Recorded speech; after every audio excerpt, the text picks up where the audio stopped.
Ryan Reynolds here for, I guess, my 100th Mint commercial. No, don't. I mean, honestly, when I started this, I thought I only have to do like 4 of these. I mean, it's unlimited premium wireless for $15 a month. How are there still people paying 2 or 3 times that much? I'm sorry, I shouldn't be victim blaming here. Give it a try at mintmobile.com/save. Whenever you're ready. $45 upfront payment equivalent to $15 per month. New customers on first 3-month plan only. Taxes and fees extra. Speed slower above 40 gigabytes. See details. Stop. Stop. Stop. Had enough? Kick out mucus and quiet the cough with Mucinex 12-Hour DM for long-lasting cough and chest congestion relief. Buy Mucinex 12-Hour DM at your local retailer. Use as directed.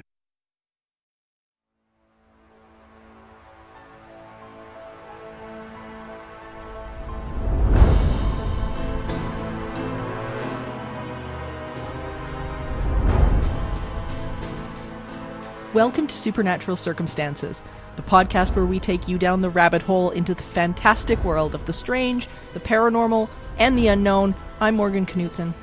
And I'm Mike Browne, that guy there. It's time to dim the lights and settle in. Come along with us on this week's adventure. Greg Bakun.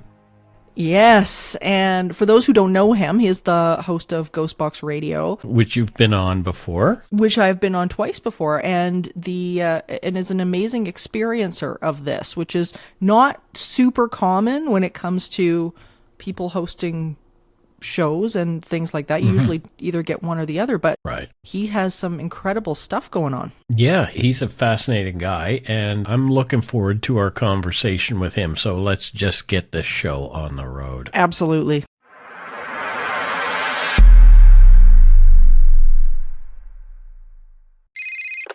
Hey, it's me, the Quenchies. I'm that late afternoon craving you just can't shake. Wait, what's that? Welch's Grape Aid? No! Made with real fruit and no added sugar, nothing answers the call of the Quenchies like Grape Aid. Got the Quenchies? Grab a Grape Aid in your juice aisle. Streaming December 12th on Peacock. Paris Hilton and Nicole Richie are back That's hot. Loves it. for a show-stopping reunion that will prove putting on an opera is anything but simple. We're really good at this. One thing's for sure, they won't be upstaged. Good to have you back. Come on, we've got a show to do. Paris and Nicole, The Encore, a 3-part reunion special, streaming December 12th, only on Peacock.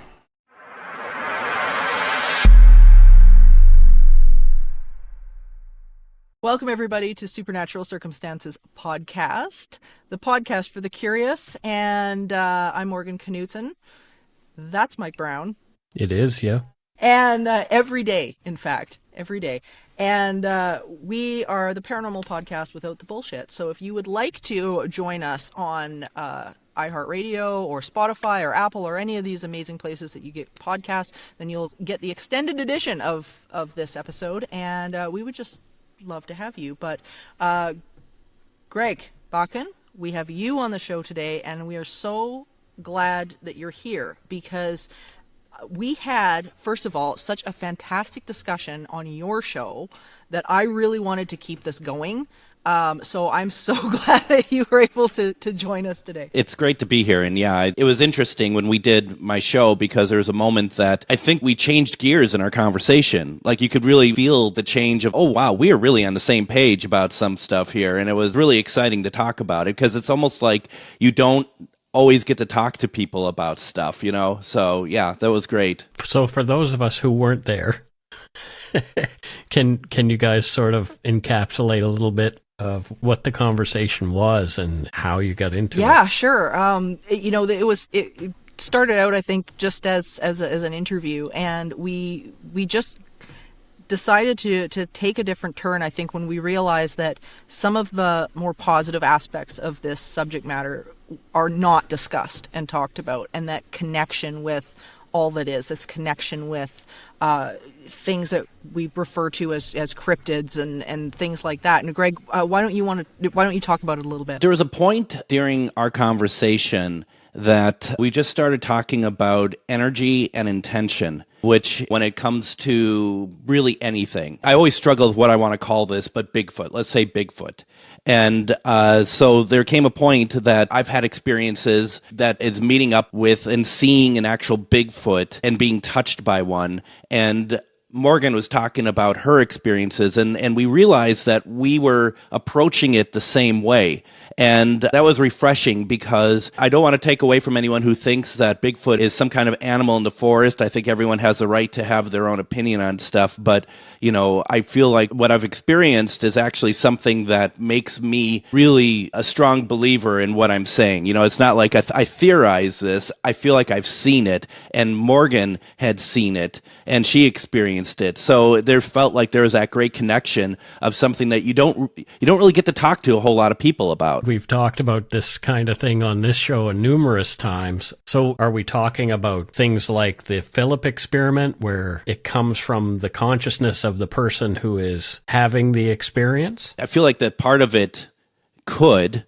I think what was really important about every experience that I've had, and using the desire of intention, I guess, is that it's been a group experiment. You know, it's never just been myself seeing someone. And the first one that we had, there was 4 of us who saw the same thing at the same time. Mm-hmm.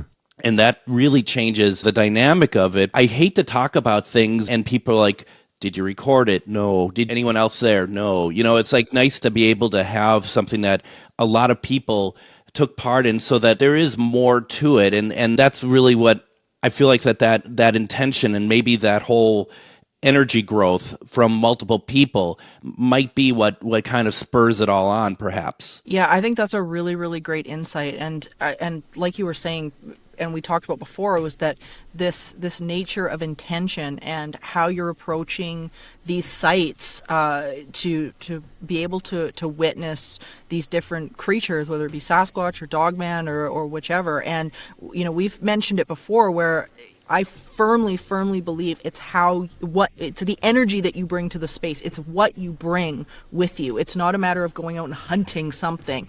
It's really what you bring with you. So, Greg, I want to get into this and talk about some of your stories, because you've got an incredible one from Kentucky and then another one from Indiana, and a couple more after that. And I think this is so cool.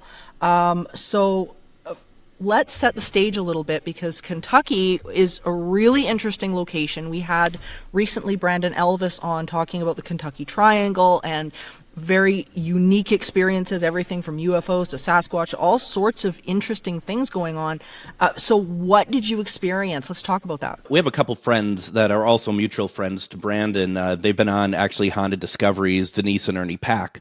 And they live in what they had found out through local lore. And I say it this way because they didn't dub it this way themselves. They found people call their house, the Ditto House, as the most haunted house in Kentucky. My friend Shar and I have been friends with them for a while, and we went down to go visit. And what Ernie and Denise had said was that we're going to do one night of looking for Sasquatch. And I've never done anything like that before. To be perfectly honest, that didn't seem to be really in my wheelhouse, because I didn't want to be in the middle of the woods being like attacked by ticks and stuff like that. I was just like, no, you know, whatever. But I'd much rather look at spirits and look at ghosts. And we're going to Fort Duffield in West Point, Kentucky, which is about 6 blocks from the Ditto House, and that Denise and Ernie do the paranormal events for Duffield. And Duffield's this earthen fort that was used in the Civil War. So the walls were made up from the earth, and they went up about as high as 17 feet. And now, because of erosion and whatnot, they're down to about 12. I never saw any battle, but it was there. And now, butted right up to it is Fort Knox. So just to give a little bit of idea of where we are here. So we go down to Ditto House and we stay there, and Char is with her wife and I'm there, and Char and I are just sitting in the living room of the Ditto House. I think this is important to the story. We're sitting there, and this, what I thought was like a fly, some kind of bug, starts flying towards us. And of course, you know, my intention is let's kill it. I've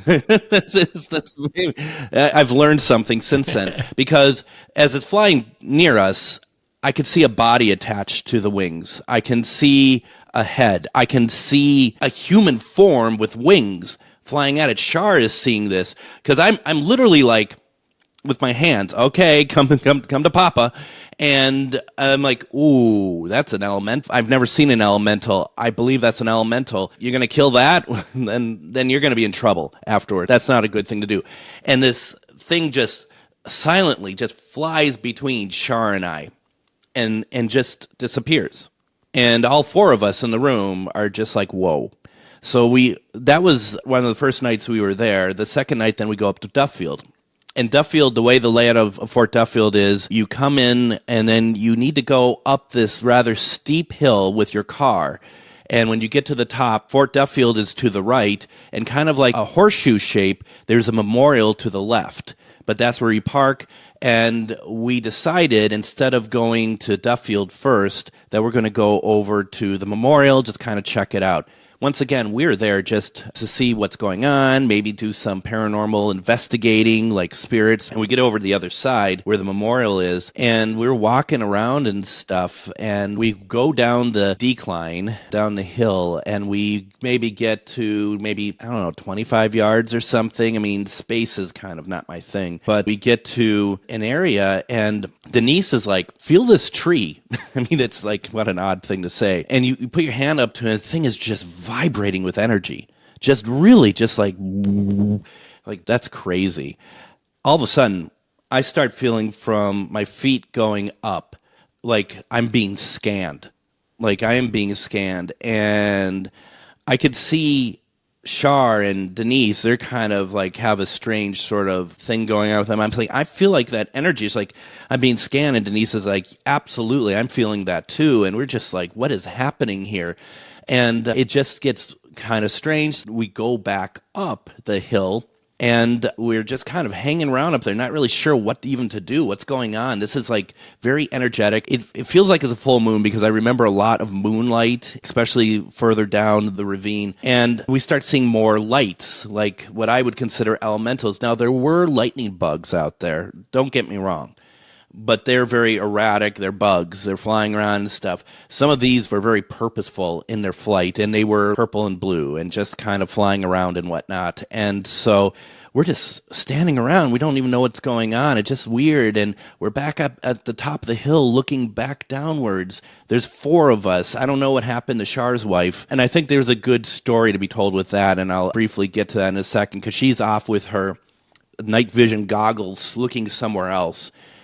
We're looking down the hill, and all of a sudden, out of the tree line comes this massive Bigfoot.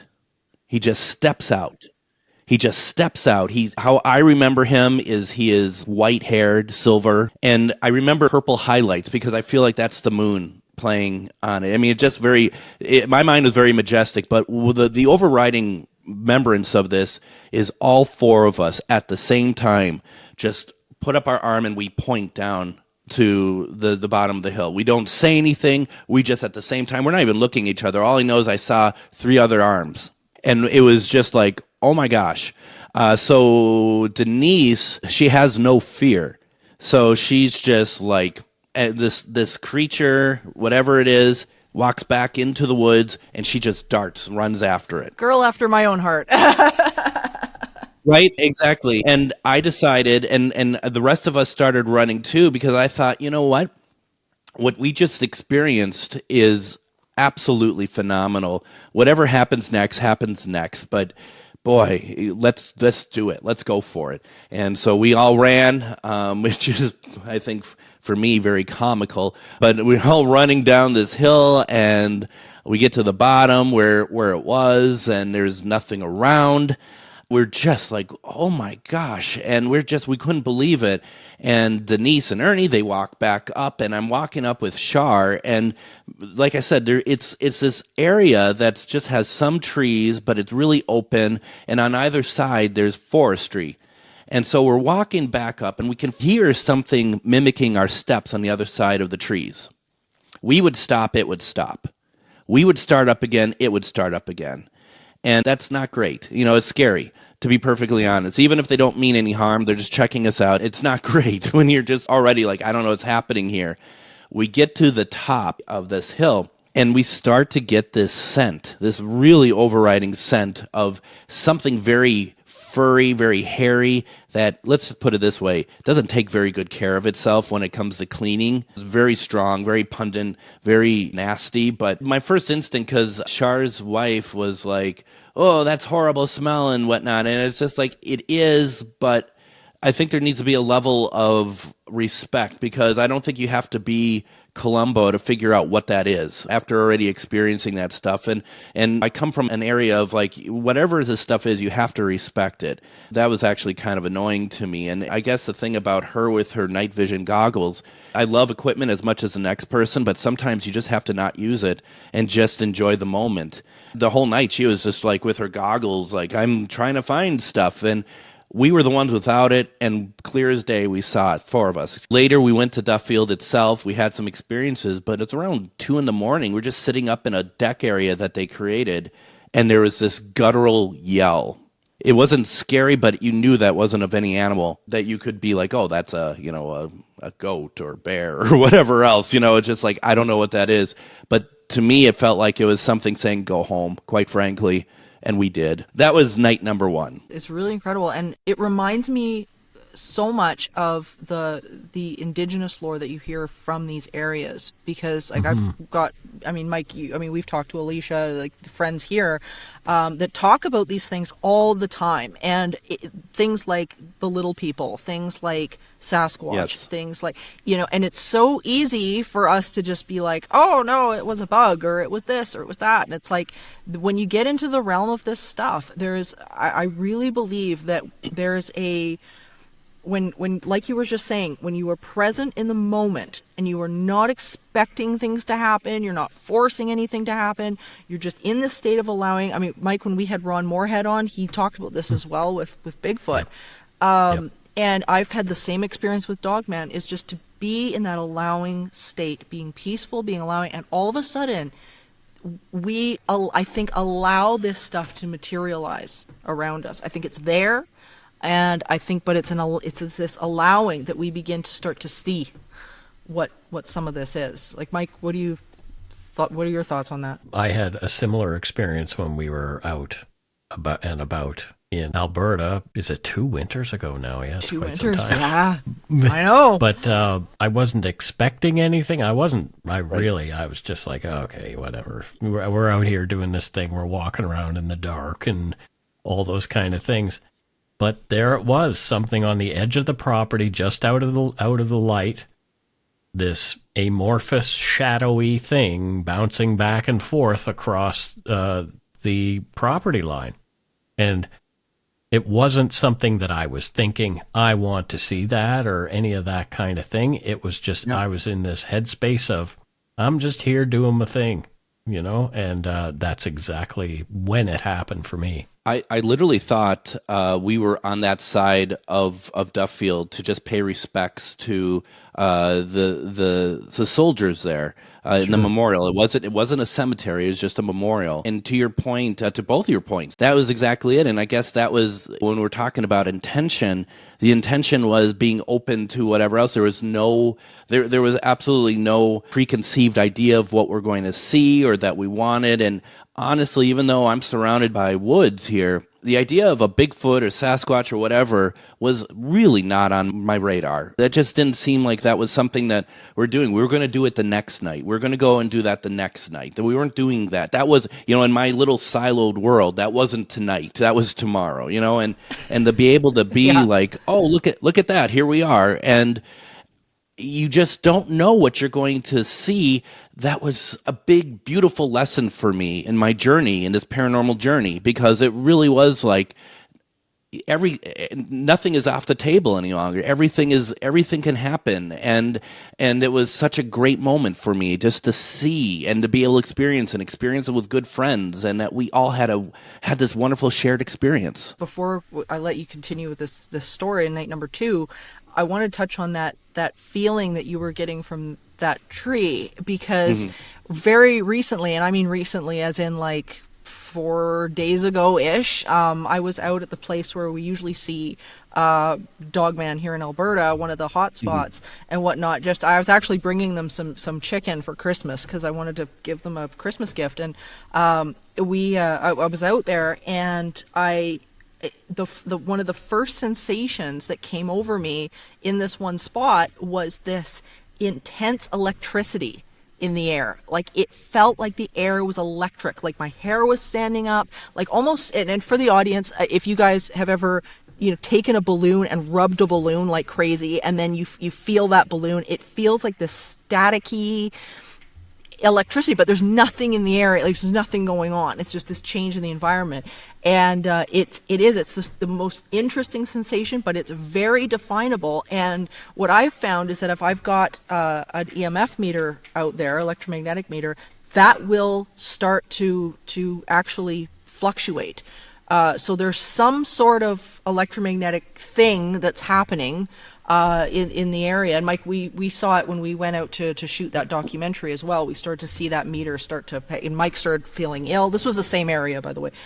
He was starting to feel sick. Like, so there's some sort of magnetic thing that's going on around this phenomenon. But Greg, I want to let you continue because this just gets more interesting. It does. And, some of the stuff that you're talking about, you're going to hear in my second part of the story that you just talked about. And, what that makes me feel, it validates for me a couple things. Number one, that I think there's a pattern that we don't always associate to these sightings and whatnot. Not that we should expect certain things in certain orders, but it's like there is something really, there's a kind of a camaraderie, I think, between all of us to be able to be like, yep, I felt that energy. Yep, I've had this. It's very similar, maybe not exact. Hearing those parts of from both of you, it just is so nice to hear.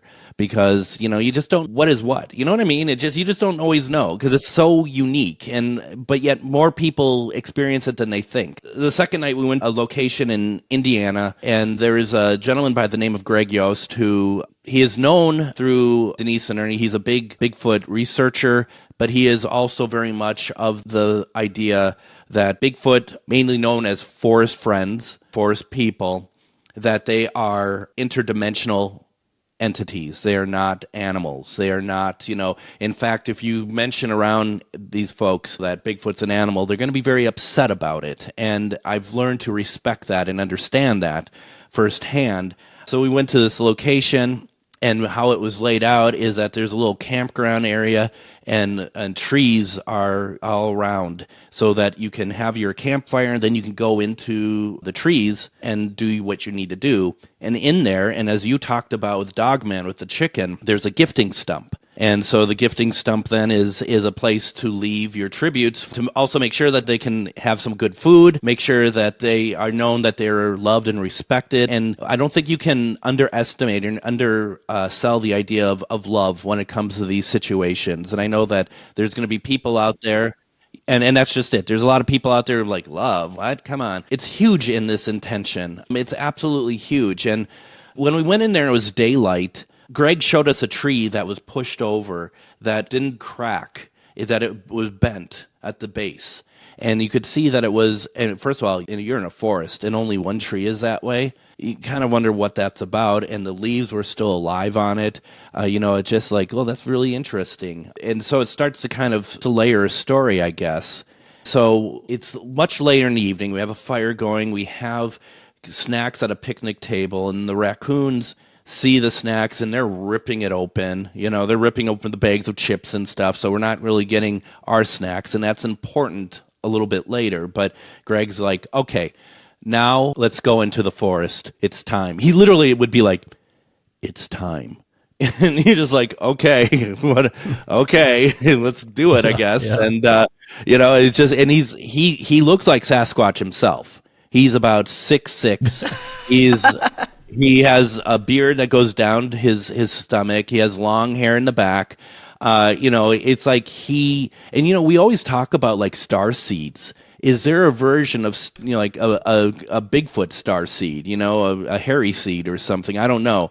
But, you know what I mean, though? Someone that's just I'm a direct descendant of this. And this is all, it's not an animal. It's this interdimensional situation. But so we go back into this area Shar and her wife decide not to join us this time. They're out there, and they can. There's a little bit of a parking area, and they can see further the opposite direction of where we are.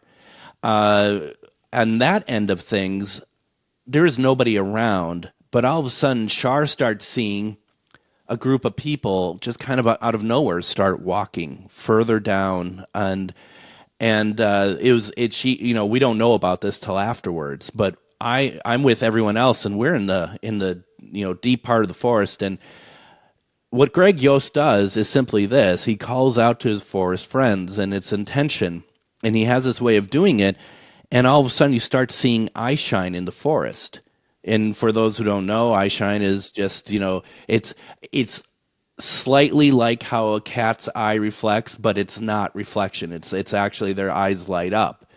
And so we start seeing that, and we're seeing different colors.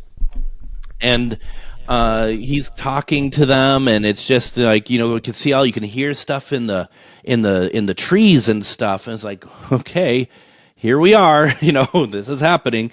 And I'm at the end of the line of all of us, because it's like a little path that just is like a line of us can kind of fit in. All of a sudden, I just feel on the back of my head, on the left-hand side, a hand, and it goes against the back of my head, and then it lifts away.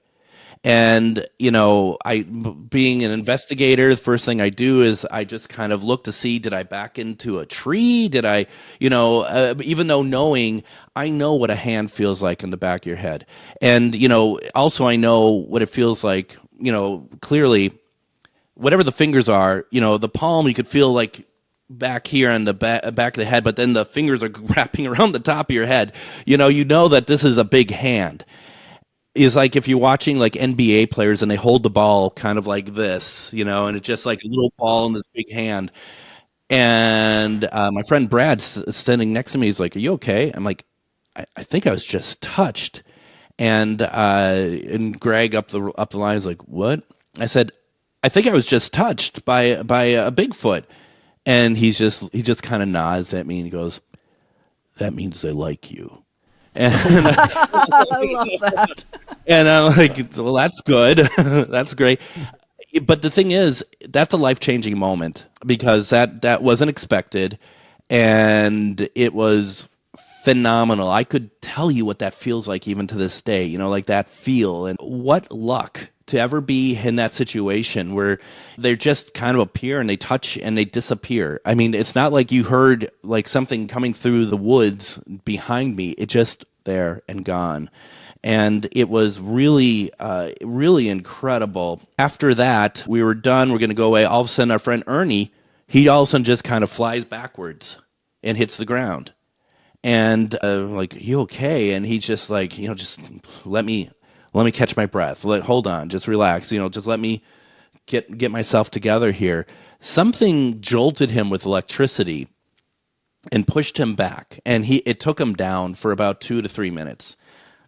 And we don't think it was bad. We just think that something wanted to say hello and maybe didn't know its own strength, perhaps. I don't know. Because there was nothing throughout the night that gave that impression of that we're in danger. There was nothing that made that feel that way. And so we had this great experience. And I'm a big believer in ITC for paranormal intertransmental communication, so I'll use Spirit Box. I know not everyone likes Spirit Box, but I've had some amazing responses. So once we get back out to everywhere, Shar tells us about those people that her and Kim had seen way off into the distance. And we're just like, we don't know what that is. It sounded like there was like another car that came by and the headlights kind of went on to these people, and then when it moved away that they're gone. We kind of wonder now, could that have been forest people and not humans, like not us? We don't know. It's very interesting. Whatever it was, it disappeared without a trace. But I'm in this area, and we're by the campfire. Eyeshine is going crazy. We're seeing some elementals. I firmly believe that elementals are kind of like the first wave. before we get any sort of Bigfoot activity. Like, they're the troops of kind of like, yeah, this is good. You can come on out. That's just my theory. But I have Spirit Box going, and maybe about 20 feet from me in the woods, there's some eye shine. And I'm just like, Sue Spirit Box, I'm hoping to communicate with you and all this stuff. And I was compelled, and I don't know why. I was compelled to say, I love you. And through the Spirit Box, the response was, I love you. And it was incredible. And then the eye shine disappeared. And I'm like, well, you left me. You disappeared. And then it reappears about 5 feet in front of me. And that was, I have to admit, that was like, whoa, okay. That's a little close. Incredible. And I know what you mean about that eye shine, because every encounter that I've ever had with Dogman, that's usually how it starts, is you see these, and you're exactly right. It's an actual glow. There's not a shimmer like a big cat or something like that, and it's this actual glow, and it's so validating, and it's so impactful, and I've had it as well, where I've seen one show up, and there's been no footsteps, like there's nothing, and then it's like it just seems to show up. But I've also had it where there's been no eye shine and I could hear them.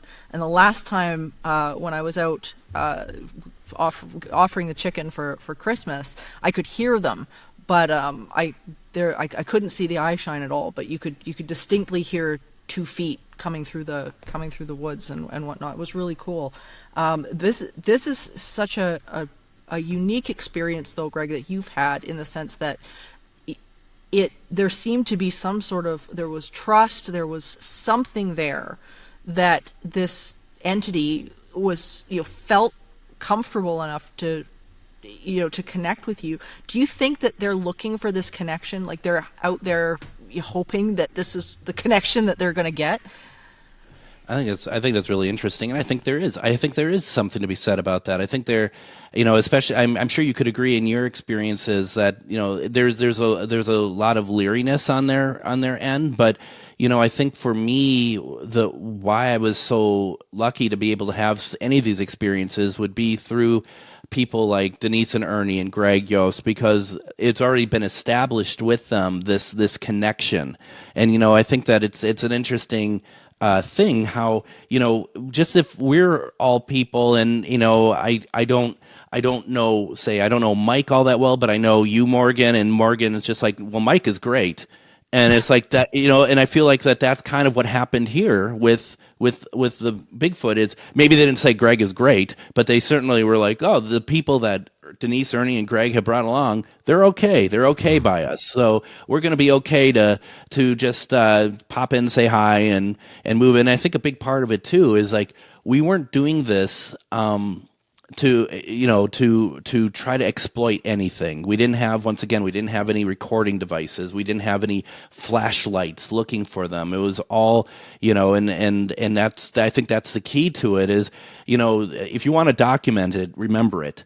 Because I think there's a great reason why shows like Finding Bigfoot isn't Finding Bigfoot, because I think that they're going off of a different premise that doesn't match how you can actually have these encounters.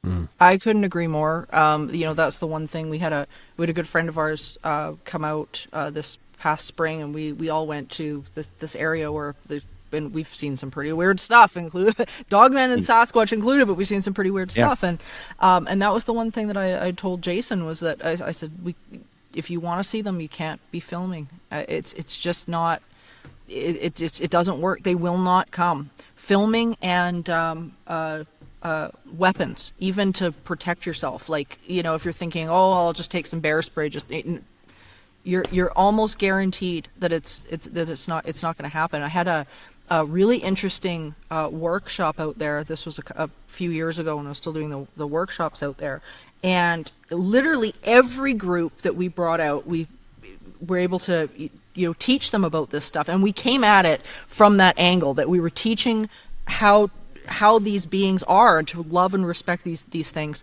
And anyway, the one night we went out and there was zero activity. Like, there was nothing. It was like they weren't around. You couldn't hear anything. It was just nothing. And I thought, this is odd because like these guys, these dogmen, they had not missed a night that we'd been out there, not one. And I was like, that's really, really strange. Anyway, long story short, the guys, this group leaves, and one of the guys that we learned later had a great big hunting knife in his pants. And we didn't know. We had no idea, but they knew. And I was like, that's it. So anyway, that night after the workshop, I actually went out to the woods and apologized to them. And I said, look, we had no clue. I am so sorry. Please forgive me. We did not know that this guy was, and I don't think he was doing it because he wanted to hurt them, but I think he was out there because he knew we were going to be in the woods. But I mean, they don't know that. So again, it comes back to that intention thing that we were talking about. It's just, it is so important. And it's like, if you're in that allowing state, you're not going to be packing, Yeah. I think it's also interesting based on that, I could imagine people are like, well, how do they know that they have a knife and whatever else? And I think that's a very big human problem by thinking that, thinking about these things in human ways, like, they don't have a radar, they can't see if they have a knife or not. They know stuff, they see stuff. They're in a different dimension. The way that they exist is on a different plane than how we do. So I think you're absolutely right that you have to, they're going to see if you're not completely, on the up and up, so to speak. I had an interesting incident the last time that I was out there, because the area that we go out to is very, very rural, and there's a lot of people that, they're farmers, they've got guns, they've got, it's pretty rural out there. Like, you have to be careful. And the way that this last encounter ended, which I was really sad about, because I didn't really get to have the interaction that I really wanted to have with them. But we were, you could feel the energy. I could hear them in the woods. I put the chicken down and whatnot. And somebody in one of the neighboring properties let a gun off. And now what was interesting about this was that about 5 minutes before that gun went off, the energy disappeared. It's gone. It was like the feeling, like the eye shine disappeared, the footsteps disappeared. Like, they were long gone before that gun went off. And I knew something wasn't right, because I was like, they don't just, up and ditch. Usually it's a bit of a task for them to move on. Like, they enjoy this. And I was like, okay, that's really, really interesting. And I don't necessarily think it has to do with even them, for example, maybe being interdimensional or anything like that. I think when you are really, really, really in tune and in the moment, and which animals are, and I think they have that core animal about them. They know. Like, if you come into a house, and Mike and I, we're both huge animal lover people. Yeah. And when you come into a house, whether it be with a cat or a dog or, in my case, a snake, whatever, it's like you come in, and if you're the type of person that's, energetically carrying a weapon, even if it's not a physical weapon, they bloody well know. There's a mental energy about having a weapon that comes with having a weapon, and I think that is what these guys are picking up on. It's like, there's something off about what you're bringing to the table. Even Rupert Sheldrake wrote about this kind of thing, animals that are aware that their owners are coming home before they actually get there. So something that is more attuned to perhaps looking for something that may or may not be threatening would be less willing to be around in that case. Very much so. I would agree. And it's also like, you're right about pets knowing when you're going to get home. Same with like pets knowing when it's going to rain. And it's like, it is. So 100%. And I could only imagine too that, someone like Bigfoot, their senses are much more enhanced than my cat Linus. I think, it's just like if Linus can figure stuff out, from a small level, just imagine what their senses will do and can do. Oh, totally. Well, this story didn't stop there. You went again to both, was it Wisconsin and Minnesota, and reached out again. So what happened there? Because like this story just continues on. I'm a firm believer in the discussion of proximity, especially when it comes to spirit. But what about when it comes to Bigfoot? Greg had said that he can go anywhere in the United States and he can call his forest friends and that they can come out, and it's going to be the same ones that he might see in Indiana that he's kind of go over to Wisconsin, and that they're going to be able to show up because it's portals, it's interdimensional, all that sort of thing. And so maybe not as grand per se as these incidents. I was over in Wabasha for a paranormal event in Wabasha, Minnesota. The Mississippi River is right there, and on the other side of the Mississippi River is Wisconsin. So we're doing an event there, and it was around 3, 4 in the morning, and we just take a walk from the hotel to the river just because a few of us just wanted to get out. And a friend of mine who was with, he's like, why don't you try some of that Sasquatch calling that you talked about that Greg guy did in Kentucky and Indiana? I'm like, maybe, I don't know. I mean, we can try. So we prepped everybody about intention. We just kind of got ready for whatever. And so I start kind of the way that Greg did, kind of not as loud, because Greg was really loud about it, but I was just like, this is what we're here for. This is our intention. This is why we're here. We want to talk with you, and we want to just have any sort of communication. Now, what was really interesting about that moment, and I also had some recordings of what we believe were sounds that they make, and I wanted to play that as well. So I was playing that, and coincidences are kind of weird, because people say there's no such thing as them. Others will say, well, you're at the Mississippi River, so fish is going to come out of water and stuff like that. But the moment I did that, a big fish comes out of the water, and almost like a whale, and just not the size of the whale, but just like the shape that was coming out, the trajectory and stuff, and it just lands on its stomach in there, and it just really took us all off guard.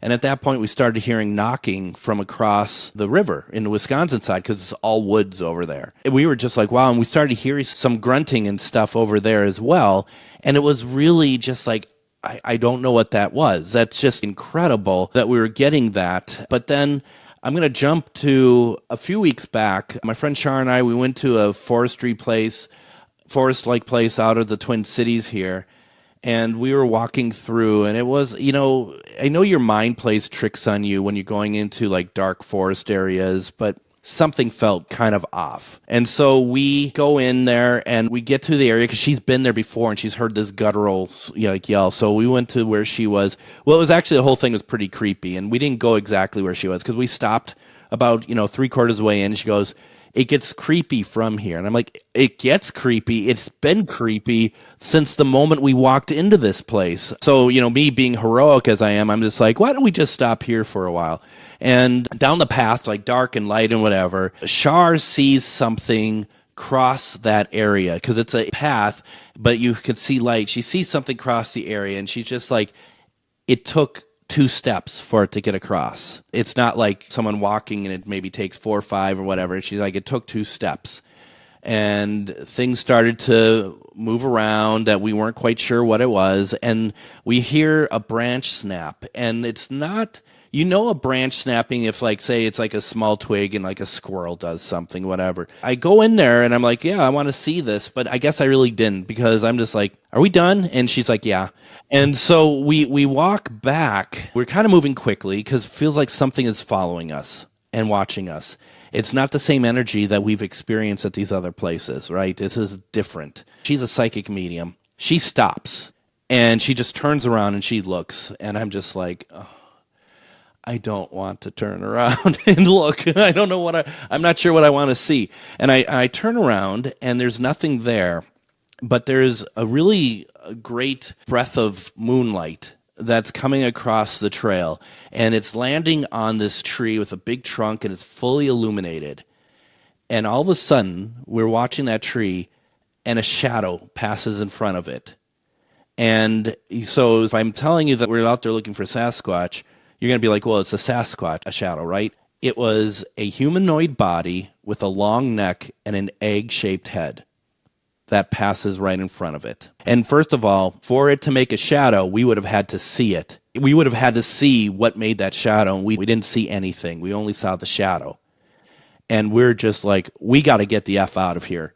We turn around, and as we're walking rather briskly to get back to where the car is, I'm thinking to myself, because we're on paths, we have to like go, and it goes straight for a while, then eventually turns and curves and whatever to get back to where we are. I'm thinking the trajectory of that shadow is going to exactly to where it's going to meet us at the entrance. And Shara was thinking the same thing. To my knowledge, nothing was there for us. Whatever that was, I have my theories. That was a game changer because that's something very different, and I think it plays into my belief of energies of whatever your intention is. You can bring forth spirit, you can bring forth your Bigfoot, Dogman, whatever, or aliens. That's where I come in with that. Yeah, I think, and we've talked about this so much on the show, is that there's so much within sort of those outer frequencies that we don't see. And, it's not just something where we're going to a physical spot to experience a physical thing. I think it's, again, comes back to the idea that once you kind of tap into that outer consciousness and inner consciousness, that stuff starts to appear. And I don't think it's because, we're out there, trying to make something happen or to conjure something up or anything like that. I think this stuff is there. And I think the ability to kind of just, once you're tuned in, once you're in that state, once you've got those intentions, once you're kind of willing to see a little bit deeper, then this stuff starts to kind of materialize on its own. And there's people out there that have lectured on this before, and they've said it, it's like a form of open contact, right? Like you follow you follow this intention and these steps and whatnot, and eventually something will come out and say, oh, hey, you seem like you're doing the right things, and I'd like to introduce myself. Sure. So that, that seems to be it. I just want to quickly let you guys know at 55, in about 4 minutes, my phone might go off and make a horrible beeping noise because apparently there's an emergency alert today, and I will shut it off as quickly as possible, Mike, so I apologize. Okay, no problem. It's the province. It's the province.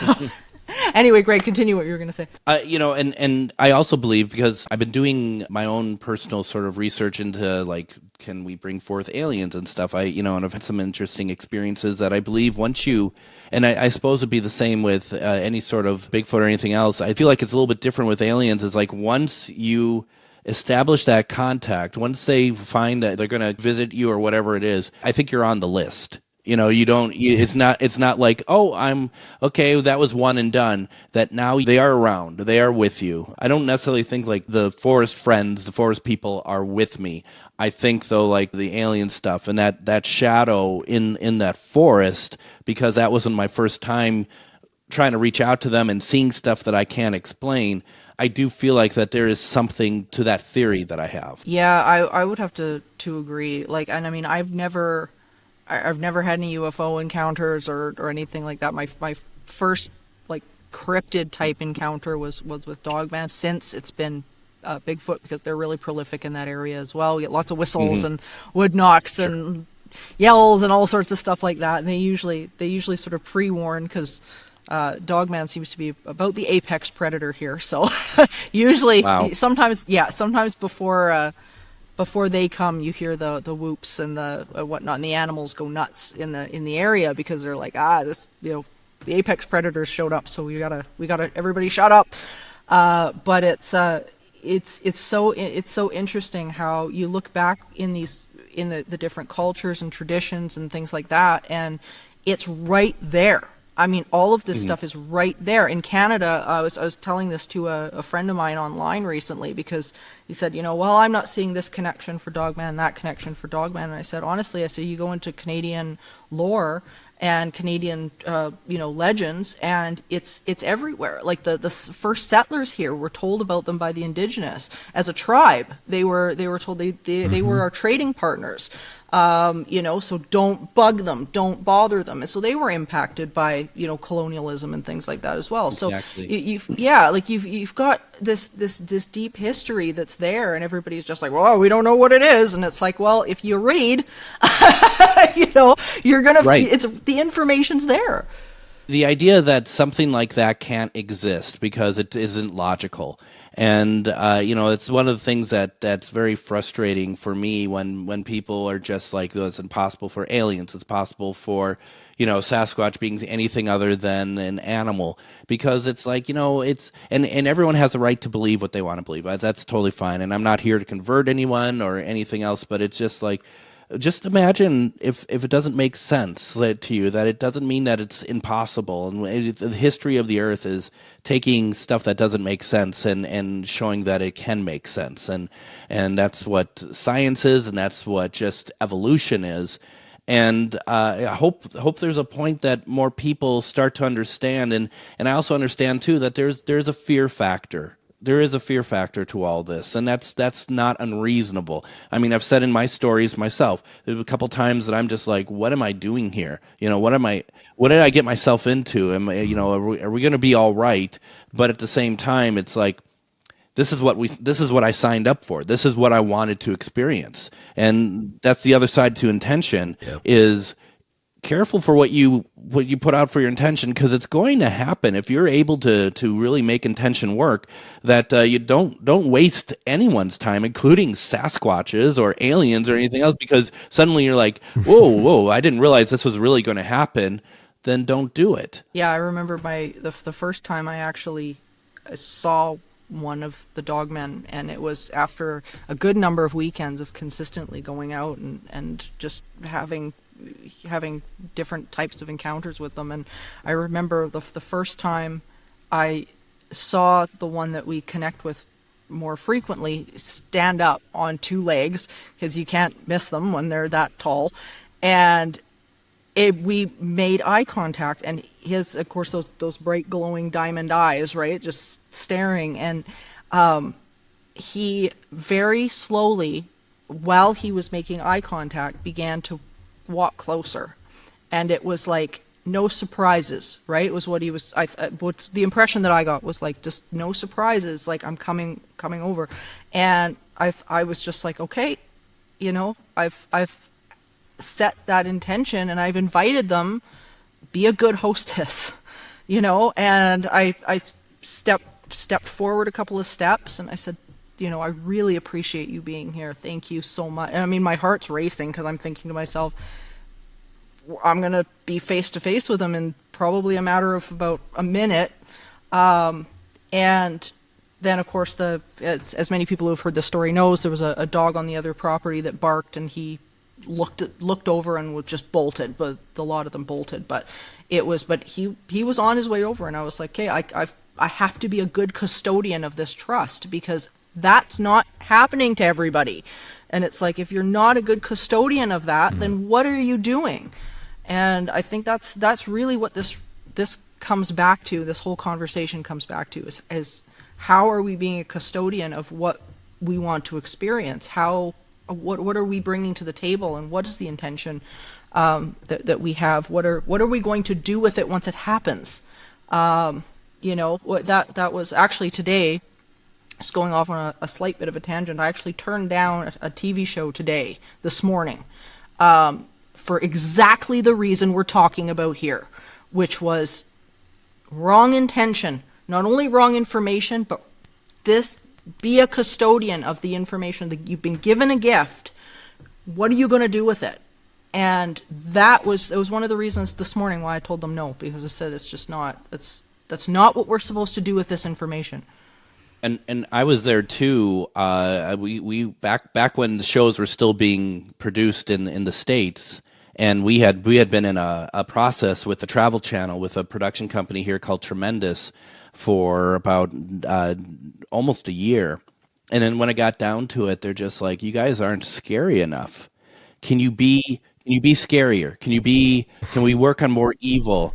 And it was just like, that was kind of, it's a sad moment, because you work so hard, as you both know, when you like, there's nothing wrong with wanting to do this stuff, being on television and being able to share your experiences and stuff. And then it shows that none of that means anything to them. None of that, none of that hard work and that trust that you've created with your fan base, your listeners, whatever else. That, it's like, oh yeah, but just be scarier or just lie about it. Just here's a script. Why don't you talk about it? And at the end, I just had to be like, I guess you'll have to find someone scarier.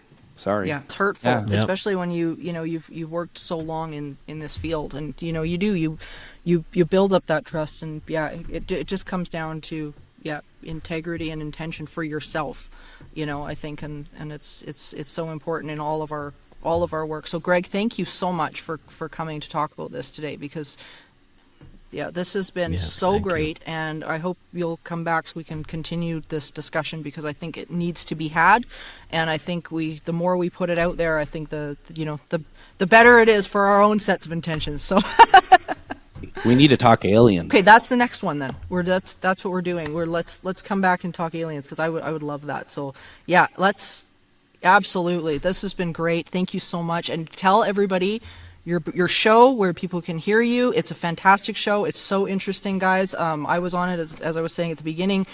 Where can they find you? So I do a nightly radio show on AM 950 called Ghostbox Radio, and it's podcasted so that you can listen to it on Spotify, iTunes, and Apple Podcasts, everywhere you get podcasts. And it's all about paranormal, ufology, Bigfoot, as Morgan said.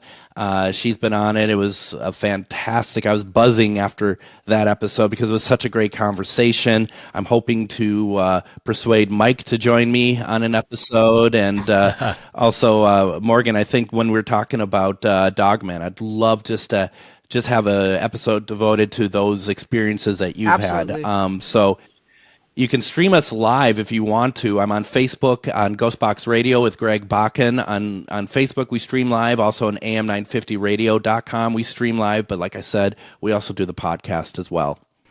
Well, this has been awesome. Thank you guys so much. Thank you everybody for coming and joining and listening to this. And I hope it's been thought-provoking for everybody. So the next time you're out there and you're sitting alone in the woods, well, maybe you're not so alone. And it could be a really good thing. So...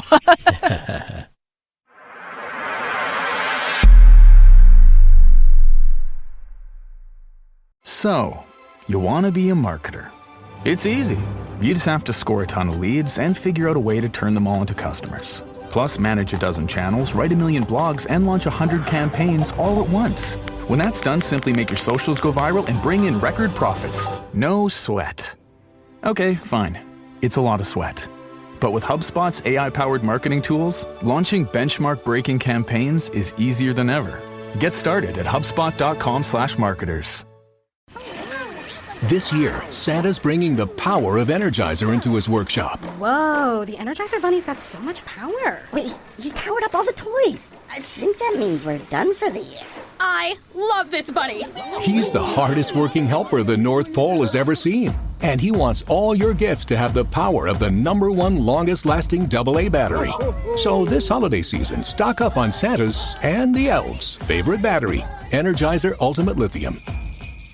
Some days raising kids feels like no matter what you do, it's the wrong thing. So we created a place for parents to share their terrible and hilarious mistakes with other sleep-deprived parents just like us. I'm Ryan. I'm Johnny. And I'm Shauna. And between us, we have 7 kids, ages 4 to 17. Join us for a brand new season of our podcast, Bad Parents. This season, you can watch the video version of the podcast as well on YouTube. Search for and follow the Bad Parents podcast wherever you find your podcasts. New episodes every Wednesday.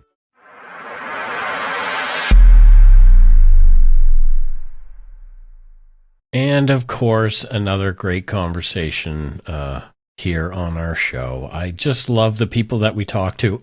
It's funny, as we're talking to people, it's just like, oh, I gotta find this person on Facebook and add them as a friend because they're so cool. They are so cool, and I loved this conversation. It was such a great continuation of some of the other shows that I've done with him, and it's so fitting for the holidays because here it's all supposed to be about connecting with each other, connecting with nature, reconnecting with ourselves. And I mean, this is such a great example of how much that connection can really mean. It's interesting how these things are all sort of the interplay between them all is really fascinating. I was reading some Sasquatch stuff the other day, and there are people who really, really don't like the way you and I talk about Sasquatch. They didn't mention us, but they mention these people who think that it's an interdimensional or something different or related to UFOs. I don't get it. And it's like, well, you know, we're not saying it is for sure, but what we're saying is we're just open to some ideas, because I dare say no one can really figure out what it is. Yeah, and I think at this point we have to begin to start incorporating things like quantum science and new advancements in thinking, in understanding our world. I think at the end of the day, that's really what it comes down to. And I mean, whether people agree with that particular categorization or not, I think what it all comes back to, regardless of what they are, is that, just like Greg had said, these are beings. These have intelligence. These are beings. These are something to connect with. So, I mean, again, like, you know, we mentioned this in the show, people like to label stuff, and the label really doesn't matter at the end of the day. All that matters is that you've got a being here. How do you choose to bring your energy to the space to interact with it? Yeah, exactly. I mean, I have been down the Sasquatch, Bigfoot rabbit hole very, very much recently. I'm not sure why I'm being pulled back into it, but I love to think about it. I mean, I've been re-looking at the Patterson-Gimlin film again and thinking, well, you know, all the debunking and that kind of stuff that has gone on over the years, if you really, really look at that film, there has never been a costume that good ever since. And this was 1968, you know? Yeah, I mean, people need to think back to Planet of the Apes, right? Yeah. You know, and the amount of studio money that went into making Planet of the Apes and those costumes, and they were not that good. No. Like, I mean, they were good for their time. I mean, they were amazing for their time, but that was the time. That was exactly the time. Mm-hmm. Yeah. Yeah. Yeah, exactly. And that's the thing. I think we're at the point now, and I don't think AI is going to help with this, is the fact that now every piece of evidence that comes out isn't going to be enough. And I think we've hit that point now with photographs and videos and things. It's just not. So I think when it comes down to it, at the end of the day, you know, the argument for whether or not it exists is going to be up, I think, to the individual to have their own encounters and to build that relationship with what's out there or not. And it's going to come back to that individual pursuing their own journey through this, because I don't think there's going to be one thing that's going to affect the masses where everybody's like, oh my God, okay, that's it. So in the early days of the internet, we had people just yelling, Photoshopped, and now it's AI. If you write a cogent argument for or against something that's more than 3 paragraphs long on Reddit, now people accuse you of using ChatGPT. It's, you know, it's like, no, I wrote this myself because, you know, it's what I do for a living. But but it's really fascinating. AI has become the new, you know, the Scream. AI has become the new Photoshopped. It's really, really fascinating. It's wild, and it's crazy how I think this stuff can get in the way of just bringing it back to what we were talking about, which is connection. You know, it can enhance what you're doing or not. And I think we can turn around, and we need to start understanding personal experience and relationship again. And I think that's going to have to be put on a very high priority list in order for us to move forward with this stuff that's coming out, this new technology and whatever that's coming out. I think we're at this point now where, you know, making that time to connect, whether it be with loved ones over the holidays or, you know, whether you're out like we are in the woods connecting with some other things. Whatever that is for you, I think that priority needs to be set, and it needs to be set higher, because we're going to see a lot more of this. We're going to see a lot more of this. Well, you faked it. You've done this. You've done that. Yeah, it's really interesting. Like you mentioned, how people are so focused on whether or not this thing is quote unquote real or whatever it is, that they're not really paying attention to the spiritual message that's there. It's really fascinating how we get focused on the material and really tend to ignore the underside of things, the reasons behind them, or what's actually there for us to learn. It's silly. It is silly, and that loss of, like you're saying, that loss of connection, that loss of the bigger message in place of an argument is frustrating, because that's, I think, very reflective, in the microcosm of the holiday dinner table, right? I mean, You're sitting at the dinner table, and instead of realizing, wow, I've got my family here, I can just let everybody be as they are, you've got people that are fighting and griping and arguing about something that they've missed the point of why they're there. And that's what I really loved about what Greg had to say with this, where it's like, he's not concerned with, okay, I got to prove the fact that this happened. It's about, what did I experience here? What does it mean for me? What does it mean for my experience of the world? I think that is it's a lost art. And that is why I love having these conversations that we do. It's 100% why. Oh, absolutely. Well, it grounds us. It really grounds us. Yeah. It grounds us in, well, I don't know about grounding. I don't feel like it grounds me. It just makes me think even more sort of out there in a way. So I guess it grounds us in outer space. It grounds us in outer space. Well, I think for me, it feels like it reroutes me in the fact that there is nothing that's impossible. There you go. Yeah. That for me, and to me, that's what grounding is. It reminds me that, well, wait a minute, there's all of these infinite possibilities when I can look back at spirituality in that way, and it reconnects me with that. And so for me, grounding is all about remembering that bigger picture. Yeah. And that's super magical to me. So I'm looking forward to a Christmas episode that's coming up next week, exciting. That's coming up in 2 weeks. 2 weeks. I'm telling you, it's creeping up fast, but it's such a good one, and I'm so excited to be able to share it with everybody. Me too. Thank you for joining us on this eerie expedition, dear listeners. And remember, there is no line between the natural and the supernatural. All is consciousness. Until next time, happy holidays, and stay curious, friends. Ho, ho, and ho. Yes. Supernatural Circumstances is a co-production of Entity Seeker Paranormal Research and Teachings and Good Egg Studios. This podcast is part of the Curious Cast podcast network.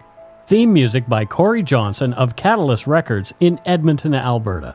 You can learn more about Morgan Knudsen at entityseeker.ca and learn more about me, Mike Browne, and listen to my show, Dark Poutine, at darkpoutine.com. Feel free to email the show at supernaturalcircumstances@gmail.com.